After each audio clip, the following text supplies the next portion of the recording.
بادشاہ ایک مرتبہ اپنے وزیر کے ساتھ کہیں ایک بازار میں سے گزر رہا تھا کہ اچانک اس کی نظر ایک ایسے نوجوان میں پڑی جو کہ ریڑھی پر کام کر رہا تھا، اور دکھنے میں وہ ایسا نہیں لگ رہا تھا کہ وہ بہت غریب ہو یا وہ اس کام کے لیے بنا ہوا ہو، مگر وہ اپنا سر نیچے کر کر اپنا کام جاری رکھ رہا تھا تاکہ وہ اپنی روزی روٹی کما سکے۔ تو بادشاہ نے اپنے وزیر سے کہا کہ یار یہ بندہ تو بالکل اچھا لگ رہا ہے دکھنے میں بھی، اور اس کا یہ کام بھی نہیں لگ رہا، مگر پھر بھی مجبوری کے تحت یہ کام تو کر رہا ہے، تو کیوں نہ اس کی مدد کی جائے۔ تو ناظرین، بادشاہ نے وہاں اس کام کرتے نوجوان کو جاتے جاتے چند دینار دیے تاکہ وہ اپنا کوئی اچھا سا کام شروع کر سکے یا اپنے اسی کام کو بڑھا سکے۔ اس نوجوان نے وہ رقم وصول کر لی، اور ایک سال بعد بادشاہ اور وزیر کا دوبارہ اسی جگہ سے گزر ہوگا جہاں پر وہ نوجوان جو کہ دکھنے میں انتہائی نفیس لگ رہا تھا کام کر رہا تھا۔ بادشاہ نے وزیر سے کہا کہ یار یہ تو وہی نوجوان نہیں جس کو ہم نے پیسے دیے تھے تاکہ یہ اپنی روزی روٹی کے لیے بہترین انتظام کر سکے۔ بادشاہ نے وزیر سے کہا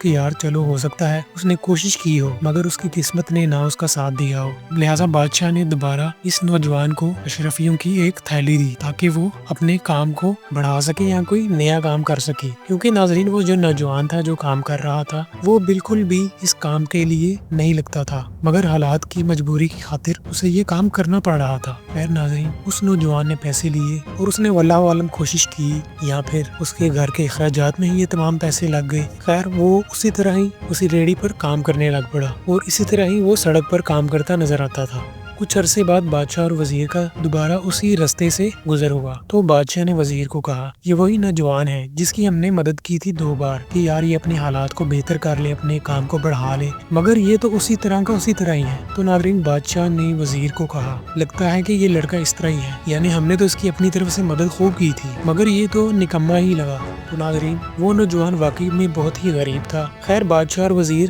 آپس میں باتیں کرتے ہوئے یہاں سے چلے گئے۔ تو ناظرین، وقت گزرتا گیا، وہ نوجوان اسی طرح روز آتا، کام کرتا اور واپس چلا جاتا، اور کئی سال گزر گئے۔ ایک دن اس نوجوان نے مچھلی خریدی اور اس نے گھر پر جا کر اپنی بیوی کو وہ مچھلی دے دی تاکہ وہ اسے پکا لے۔ خیر وہ مچھلی دے کر گھر سے باہر چلا گیا، اور اس کی بیوی نے جب وہ مچھلی پکائی اور پکانے سے پہلے اس کو کاٹا تو ناظرین اس میں سے ایک قیمتی ہیرا نکلا۔ اس کی بیوی نے اپنے خاوند کو گھر آتے وقت اس بات کا بتایا کہ اس نے جو اسے مچھلی دی تھی اس میں سے ایک ہیرا نکلا ہے۔ چنانچہ اس نوجوان نے اس ہیرے کو بیچ دیا اور پھر اپنا کام کیا اور اپنی حویلی بنائی، اپنے گھوڑے رکھے، اور ناظرین اس نے پھر اپنا نام بنایا شہر میں اپنا۔ کئی سال گزرے تو بادشاہ اور وزیر اسی راستے سے اسی علاقے سے دوبارہ گزر رہے تھے۔ اس علاقے میں بارش بہت ہو رہی تھی تو بادشاہ کے پاس اس وقت کوئی انتظام نہیں تھا کہ وہ بارش میں باہر ہی وقت گزارے، چنانچہ وہ پاس قریب کسی حویلی میں ٹھہرنے کے لیے چلا گیا۔ تو بادشاہ نے دیکھا کہ نوجوان ہے جو بہت ہی امیر ہے، تو جب بادشاہ نے اسے قریب ہو کر دیکھا تو اس نے دیکھا کہ یار یہ تو وہی شخص ہے جس کی ہم نے مدد کی تھی،